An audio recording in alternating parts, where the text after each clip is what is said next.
Bueno, estamos reunidos para comenzar la sesión número 11, la cual la va a dictar la profesora Mariana López. La profesora Mariana López es doctora en Salud Pública y Políticas de Salud de la Escuela de Medicina e Higiene Tropical en Londres. Además, tiene una maestría en Políticas Públicas de la Universidad de Chicago. Ella es investigadora del Instituto Nacional de Geriatría.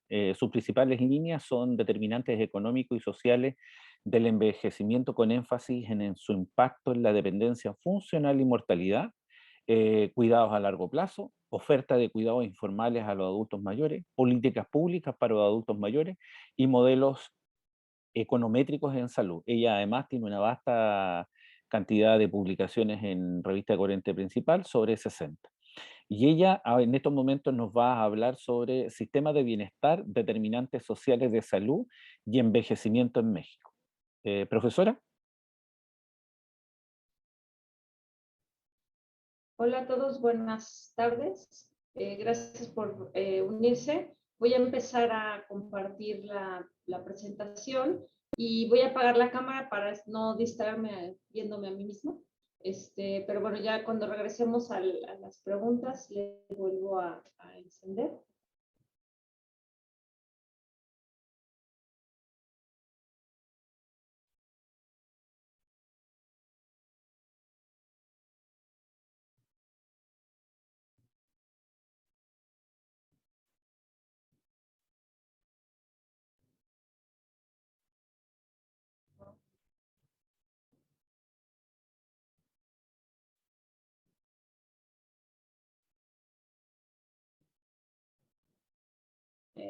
No sé si ya se puede ver.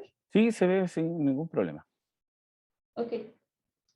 Bueno, pues antes que nada, gracias a la universidad, al Centro Interuniversitario de Envejecimiento Saludable allá en Chile por la invitación, y a la doctora Carmen García Peña acá en el Instituto Nacional de Geriatría por pues incluir estos temas.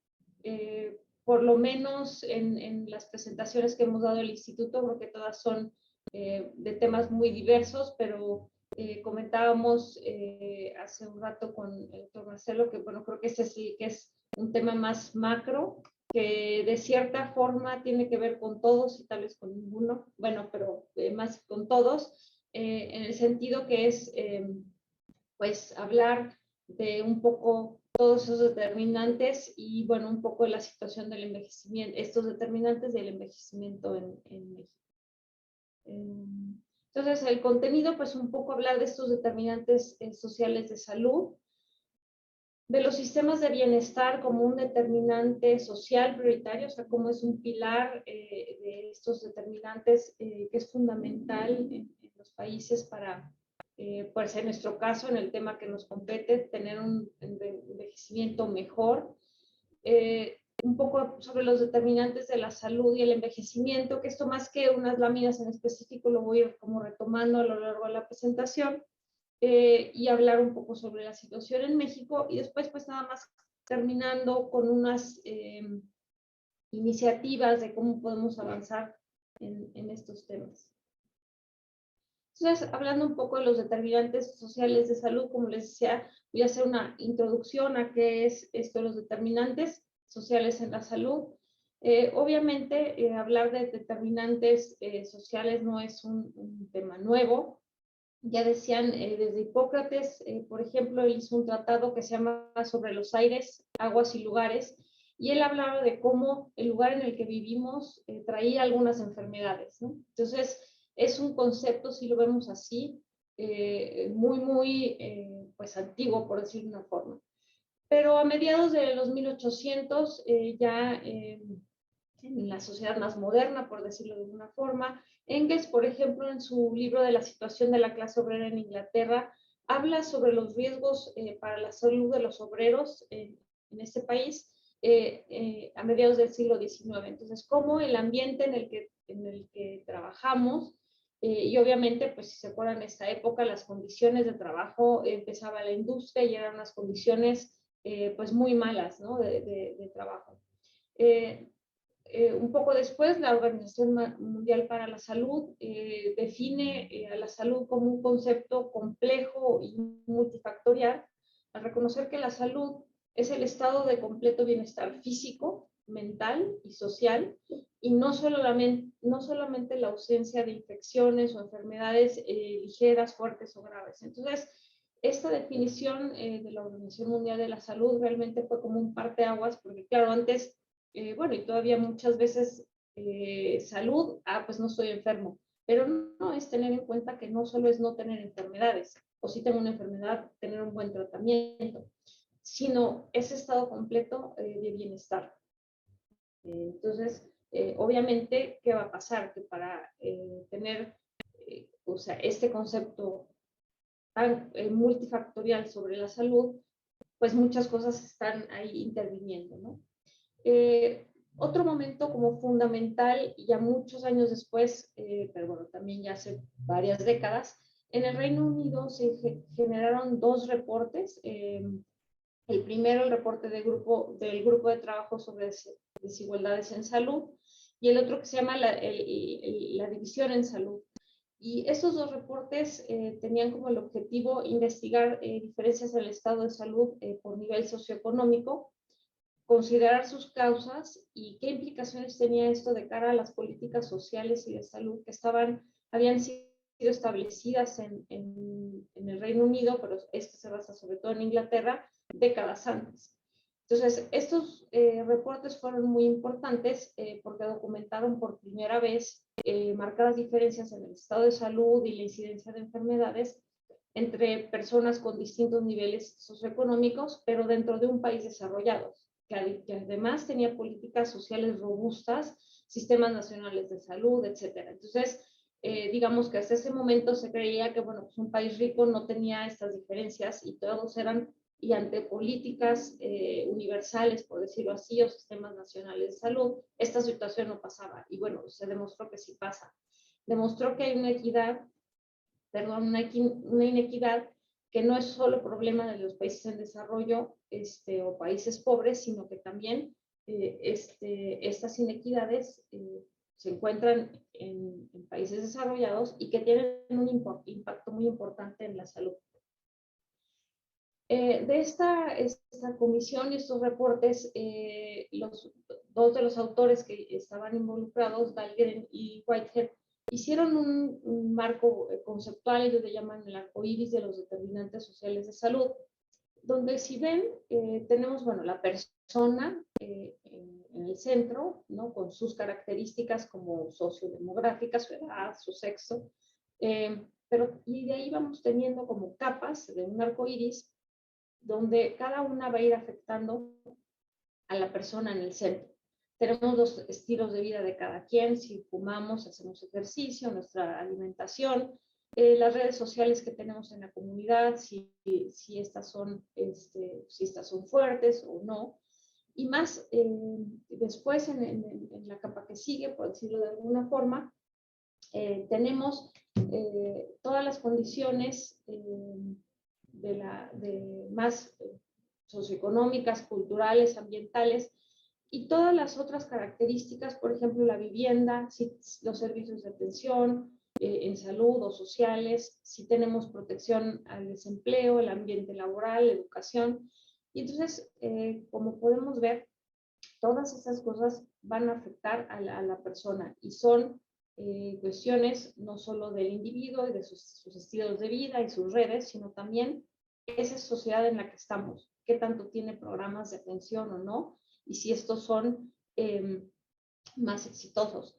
Esto, por ejemplo, son los determinantes de la salud, pero al final de cuentas, cuando estudiamos los determinantes sociales del envejecimiento, podemos decir que son los mismos. Al final de cuentas, el nivel educativo que logremos nos va a implicar el nivel de trabajo, el tipo y el nivel de trabajo, de empleo que podemos tener. Este empleo, sobre todo en nuestros países, pues va a implicar si es formal o informal, si tiene seguridad social o no. Y obviamente tener, por ejemplo, acceso a seguridad social durante el curso de vida y esto acceso a la atención en salud o a programas de beneficios como pensión por incapacidad, todas esas cosas, pues va a tener un impacto en nuestro proceso de envejecimiento, ¿no? Una persona que tiene ciertas condiciones, una vivienda adecuada durante el curso de su vida, obviamente va a poder tener agua, o sea, digamos, si tiene cuestiones de agua potable, etcétera, todo eso va a ser un impacto a lo largo del ciclo de vida y va a no solo afectar nuestra salud, sino también nuestro proceso de envejecimiento. Entonces, este paralelo es como muy importante. Cuando la Organización Mundial de la Salud después empieza también a trabajar sobre este tema de los determinantes sociales en salud, retoma este abordaje del arco iris y decide que todos los países necesitan estudiar pues, la influencia de otros factores en el estado de salud individual, más allá de las enfermedades, obviamente. Dentro de la Organización Mundial para la Salud se forma un grupo de trabajo, se le llamó sobre la acción intersectorial para la salud, generan este modelo de gradiente de la salud para identificar pues, riesgos externos al individuo que tienen un peso específico en la salud. Y todo esto, obviamente, como decíamos, tiene un impacto a lo largo del ciclo de vida de la persona y son causas directas de las malas o buenas condiciones en las que una persona envejece, ¿no? Entonces, si ven del lado, bueno, a mí en la pantalla la tengo del lado izquierdo, le llamaron en la OMS el gradiente de la salud porque, pues, como ven, es como si fuera una rampa donde está la persona cargando, podría ser una piedra, en la que obviamente a medida que se cierra este gradiente, ¿no? Ese peso, esos riesgos a la salud son menos y a manera que se abre, ¿no?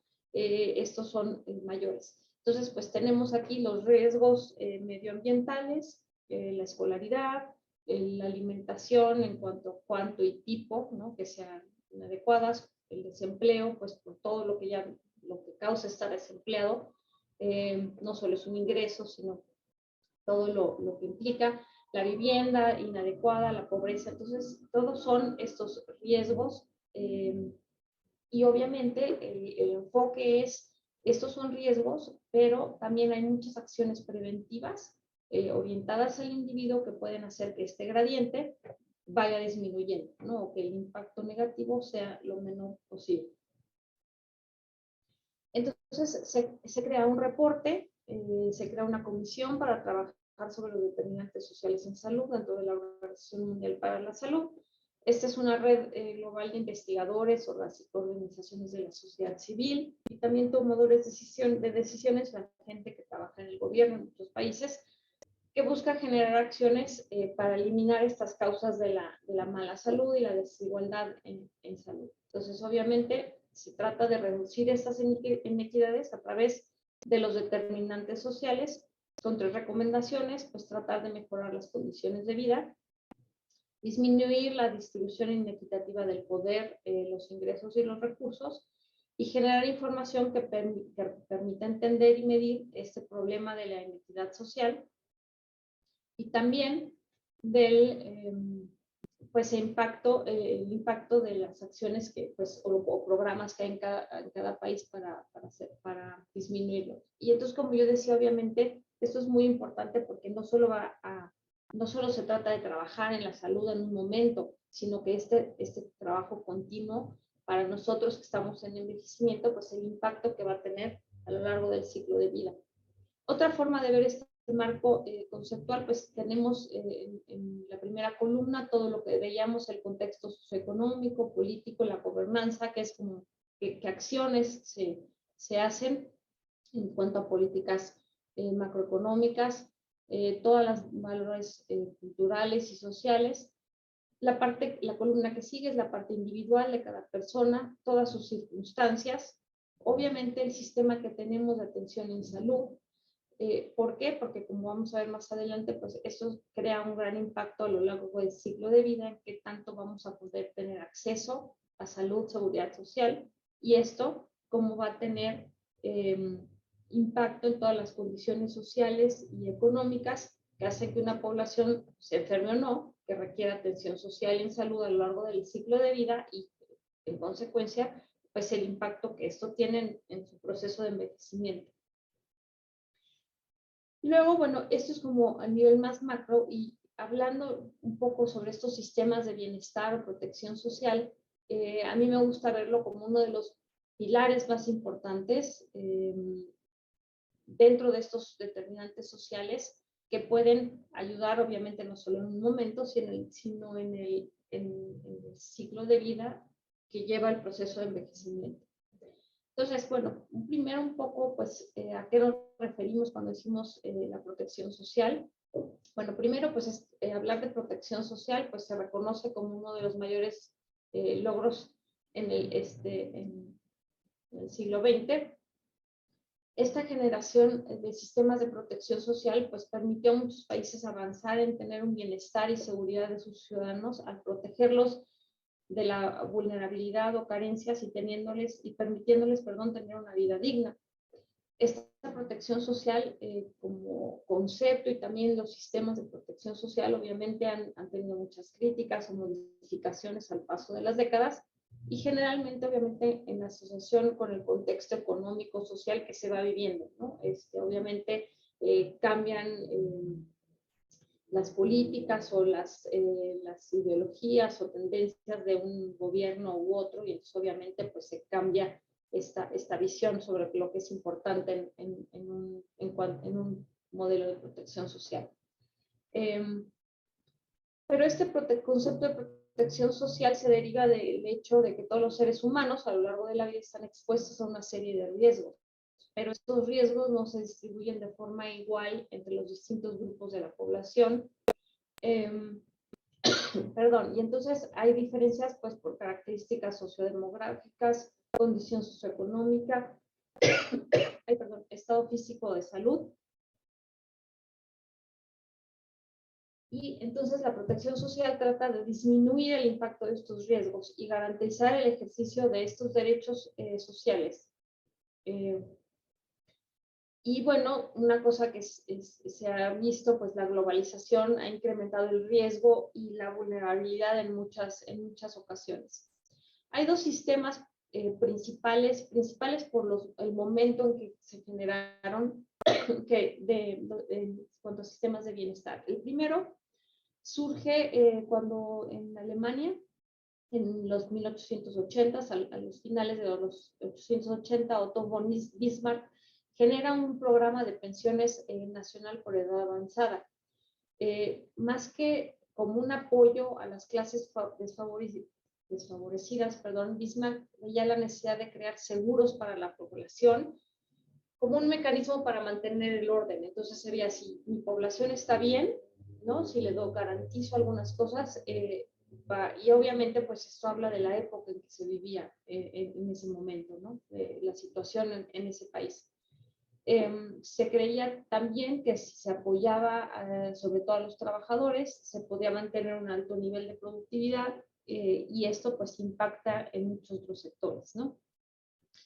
Los modelos de seguridad social hoy en día generalmente siguen o este modelo de Bismarck de seguridad social o el que vamos a ver a continuación. Las características de este tipo de modelos son que son contributivas, es decir, el trabajador, el empleador y el gobierno contribuyen a la seguridad social y generalmente los beneficios son hacia la jubilación e invalidez. Distintos países, además de esto básico, agregan otras cosas, pero aquí la característica es que es un sistema contributivo. Mientras la persona tenga un empleo formal y las tres partes contribuyan, son parte de este sistema. Los pilares de este tipo de sistemas son los seguros sociales, los seguros contra accidentes, bueno, son los que se generaron en Alemania en ese momento, las pensiones por vejez e invalidez y más adelante un seguro por desempleo. Entonces, como les decía, es el mínimo, bueno, no el mínimo, sino como inició, como beneficio de jubilación, invalidez, y se le fueron agregando esos otros servicios. Por otra parte están los sistemas de bienestar basados en lo que Beveridge en Inglaterra generó en 1942, después de que generó un reporte que le llamó Seguro Social y Servicios Asociados, donde él decía que todo individuo de una sociedad tiene un derecho legal a estar cubiertos por los beneficios de la seguridad social. Entonces, no tenía que ser basado en el empleo, sino un derecho para todos. Entonces, el Estado transfiere recursos o ingresos para evitar que las personas caigan en pobreza, perdón, ahí está mal, por causas o en situaciones adversas por pobreza, enfermedad o vejez. También se basan en un principio de solidaridad intergeneracional, o sea, la población activa que está trabajando en ese momento a través del pago de impuestos sostiene a la población que ya está retirada o que se le llama no activa, ¿no? Que no está laborando en ese momento. Las características de estos modelos de seguridad social es que son universales, o sea, es para todos.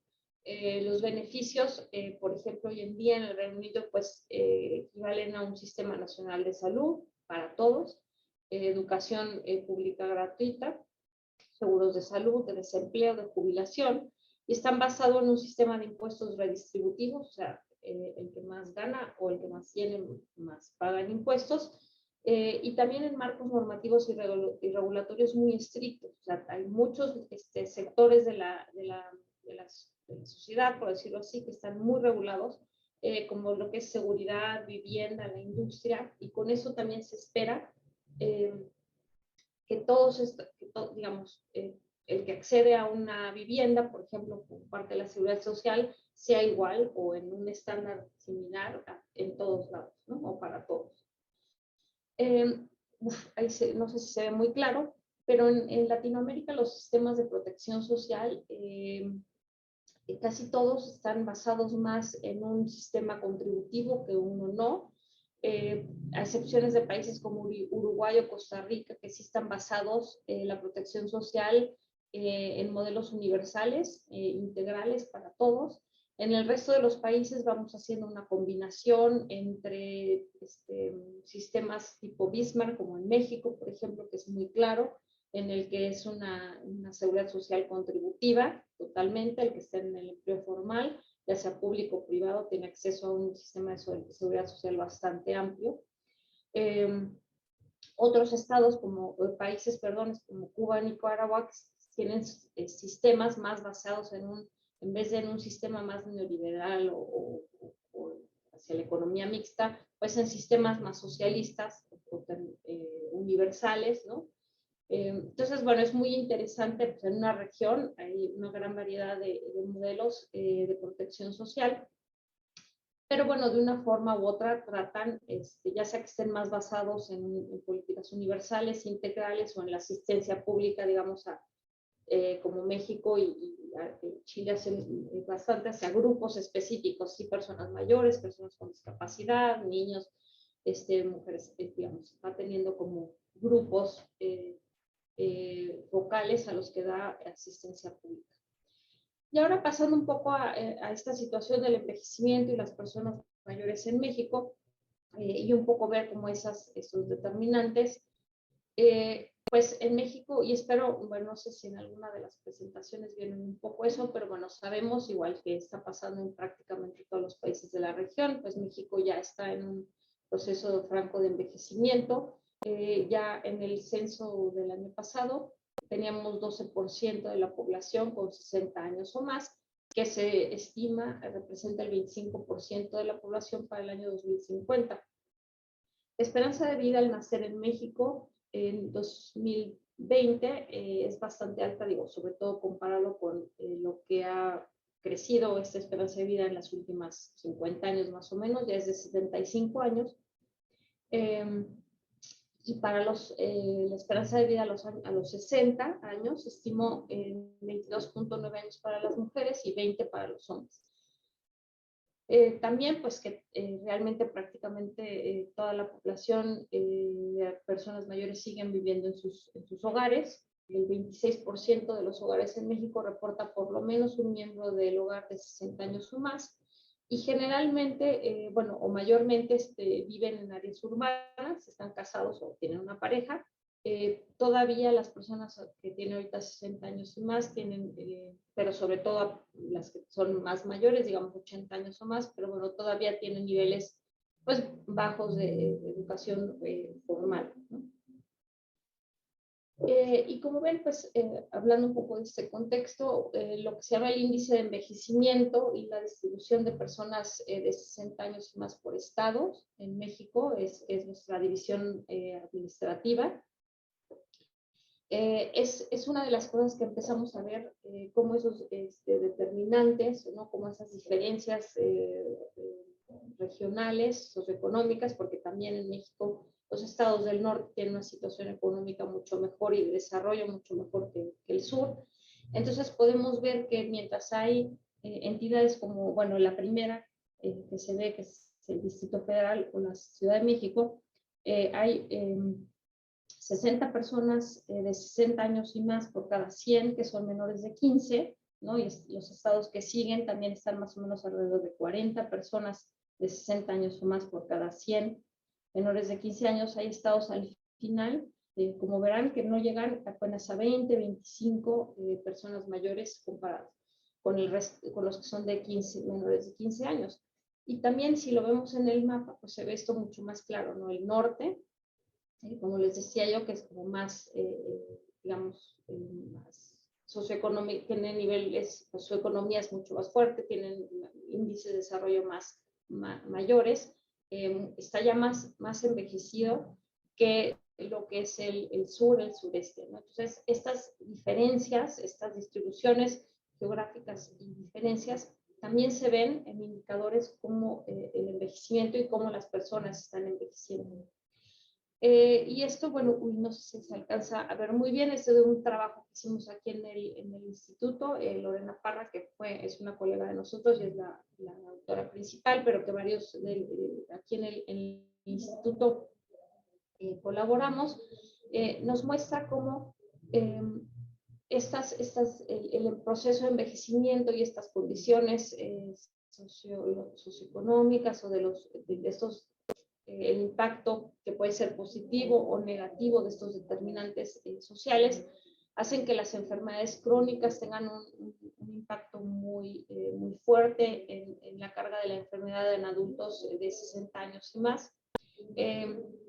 Entonces, en este concepto de, bueno, medición de los años de vida ajustados con discapacidad, o sea, es cuántos años vive la persona después de los 60 años, y de estos cuántos vive con alguna discapacidad. La diabetes, la cardiopatía isquémica y la enfermedad renal crónica son las principales causas de años vividos con discapacidad. Y para estas tres causas, los años de vida perdidos constituyen la mayor parte de esta carga, ¿no? Entonces, si ven, pues llega para diabetes o enfermedad isquémica, son alrededor de 12 años vividos con discapacidad, mientras que las enfermedades de los órganos sensoriales, o sea, pérdida visual, pérdida auditiva, dolor y depresión, pues tienen una mayor carga en años vividos con discapacidad, ¿no? En vez de años perdidos, o sea, en vez de los que ya no voy a vivir por estas enfermedades, pues cuántos vivo con esta discapacidad. Y también es muy importante ver cómo esta transición epidemiológica pues tiene un impacto muy grande en cómo se va envejeciendo y el impacto que tiene por grupo de edad. Eso también viene de ese mismo trabajo que hicimos. Y entonces es como interesante ver cómo hay condiciones que a medida que se incrementa la edad van teniendo un peso muy importante, como veíamos las enfermedades de los sentidos, la pérdida visual y auditiva, versus, por ejemplo, la diabetes, que empieza siendo la primera causa de discapacidad para la gente que tiene entre 60 y 69 años y va siendo la cuarta cuando tienen 90 o más. Pero enfermedades como el Alzheimer y otras demencias que empiezan pues, en el lugar número 9 para los de 70 a 79 años, sube al número 3 para los de 80 a 89 años y ya es el segundo lugar para los de 90 años y más. Y entonces, digamos, hay cuestiones, el Alzheimer y pues, digamos, podemos decir, bueno, ya sabemos que hay riesgos o factores de riesgos o cosas que podemos hacer para prevenir por lo menos algunos tipos de demencia, tal vez no la de Alzheimer, pero sí otras, como el tabaquismo, el sobrepeso, la diabetes, la hipertensión. Entonces, como estos, y sabemos que estas enfermedades crónicas, pues mucho de su componente es ligado a los factores y a los determinantes socioeconómicos, lo que podemos comer, porque no es muchas veces lo que podemos comprar, y esa dieta si es buena o no. También los otros hábitos saludables, ¿no? Como el tiempo que tenemos o no para hacer ejercicio, los lugares para hacer ejercicio, y esto afecta mucho a las enfermedades crónicas. Pero también es interesante ver cómo hay condiciones como las caídas, ¿no? Que aun cuando es algo de prevenible, y por lo menos en México se han implementado muchos programas de prevención, siguen siendo pues un factor de riesgo para discapacidad muy grande. Y también, pues si vemos las estimaciones del número total de personas de 60 años o más con limitaciones funcionales, son ahí unas estimaciones con base a 2 estudios específicos, y pues si ven, hombres y mujeres, se ve como la dificultad para realizar 1 o 2 actividades, que son los azulitos, o 3 o más, va a ir incrementando conforme incrementa la proporción de personas mayores, y esto es en un escenario de si no hiciéramos ninguna acción específica como para tratar de revertir o prevenir estas limitaciones funcionales, que en muchas ocasiones está relacionado a la atención en salud, al manejo de enfermedades crónicas, etcétera. Y otra vez todo eso está relacionado si tenemos acceso o no a servicios de salud, si estos servicios de salud son óptimos, etcétera. Si vivo en una zona urbana versus rural, el tipo de acceso que tengo, todo eso. Entonces, es bien importante, no solo es tengo o no esa limitación, sino puedo prevenirla o no, tengo situaciones adecuadas para prevenirlo o no, o manejarlo. En México, las políticas de seguridad económica para los adultos mayores, pues se pensaron primero para mantener su ingreso, y también, por otra parte, pues asegurar un estado de salud óptimo, ¿no? Y esto, bueno, en general se ve en todos los países, ¿no? No solo en México. Se ve la protección social hoy en día como acceso a bienes y servicios, promoción de oportunidades y potencial individual, o sea, no solo el ingreso, lo material, sino también qué tanto puedo seguir interactuando en la sociedad. Toda la parte de protección y prevención en salud, que nos dan una protección social y un bienestar en general, ¿no? Entonces, bueno, esto es nada más otra forma de verlo, en donde tenemos a mano derecha cosas que son importantes tener dentro de la seguridad social, pues, acceso a una pensión, a servicios de salud, un seguro por desempleo, un seguro por muerte, vivienda, ¿no? O políticas de vivienda, prestaciones sociales, recreativas. Y obviamente todo esto es muy importante tenerlo a lo largo del ciclo de vida, porque nos permitirá tener un tipo u otro de proceso de envejecimiento, ¿no? Un proceso de envejecimiento. Entonces son factores, como les decía, que son parte de esos determinantes sociales y que van a afectar nuestro proceso de envejecimiento. Entonces, bueno, la seguridad social es importante verlas como una política de desarrollo, ¿no? De un país, tener un sistema, un estado de bienestar, pero también como una política social que nos sirva como sustento para superar la pobreza o esos riesgos a los que estamos expuestos en todos los países, y que lo ideal es que esos riesgos sean lo menor posible. En México, o que su impacto sea el menor posible, su impacto negativo, ¿no? Más bien que tengan un impacto positivo. En México, como veíamos, como en la mayoría de los países de América Latina, los sistemas de seguridad social siguen este modelo a partir de Bismarck. Entonces surgen con base en el modelo de familia, ¿no? El hombre es el que produce, las mujeres las que están en el proceso de reproducción y mantenimiento en el hogar, y la cobertura solo se daba mediante el empleo formal.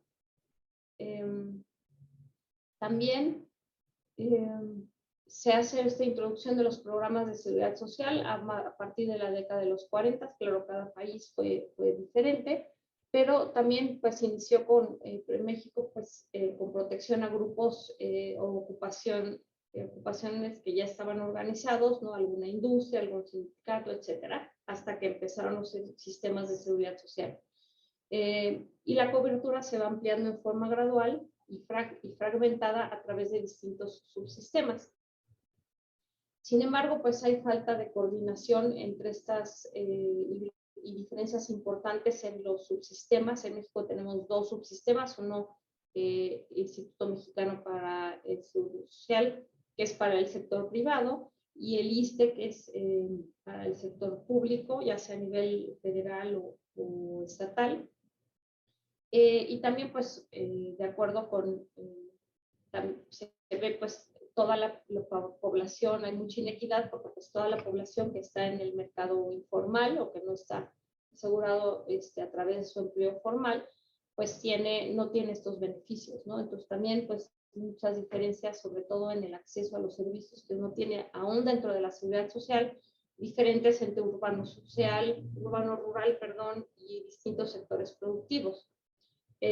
A final de cuentas, este diseño de sistemas de seguridad social favorece a los grupos con ingresos y nivel educativo pues medios y altos, a los más favorecidos desde su origen.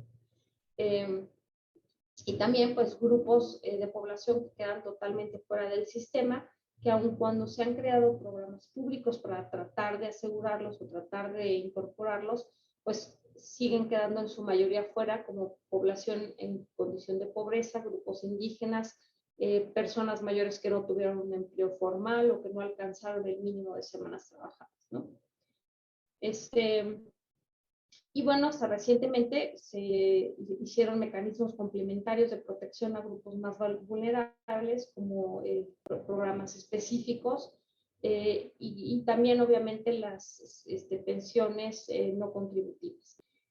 Nuestro sistema de salud, además, pues, y parte de esta seguridad social es como muy fragmentado. Ahorita pues no hay mucho tiempo para detenernos en esto, pero también el gasto en salud en México sigue siendo bajo, inclusive comparado con países similares de la región o que están en la OECD, como es el caso de Chile, y mucha población todavía sigue sin tener acceso siquiera no solo a la seguridad social, sino a los servicios de salud propiamente. También en México el trabajo no remunerado en salud sigue siendo muy alto. Esto quiere decir que los hogares, ¿no?, hacen por lo menos el 26% de todo lo que representa el PIB en salud, lo cual es más alto que todo lo que lo que representa del PIB los servicios hospitalarios y los servicios ambulatorios. Y también pues hay servicios todavía incipientes para las personas mayores. Hay muy pocos centros de día, residencias para personas mayores permanentes hay pocas, y la mayoría que hay están en el sector privado, que crece rápidamente. El sector privado ofrece un amplio espectro de servicios, pero la calidad muchas veces pues no es óptima. ¿Por qué? Porque no hay una regulación sobre esto, ¿no? Entonces, digamos, hay algunos servicios, por ejemplo, de capacitación para cuidadores dentro de la seguridad social, pero no hay cuidados o servicios de relevo o subsidio para los cuidadores, etcétera, ¿no? Entonces hay todavía hay muy incipiente apoyo para servicios, sobre todo a la dependencia de las personas mayores que requieren cuidado.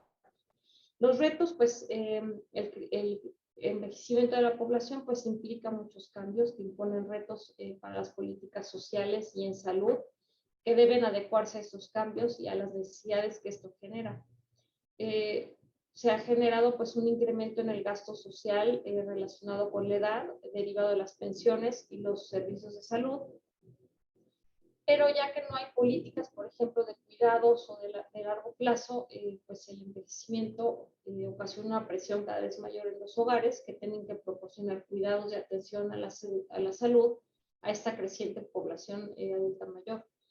Se requiere un mayor enfoque en acciones preventivas, atención en salud con enfoque de ciclo de vida, y esto muy relacionado a estar muy pendientes de esos determinantes sociales, ¿no? ¿Qué es lo que estos riesgos a los que va estando expuesta la persona, tratar de aliviarlos, paliarlos de alguna forma y que ese impacto, como veíamos, negativo sea menor o el impacto positivo que tienen sea mayor.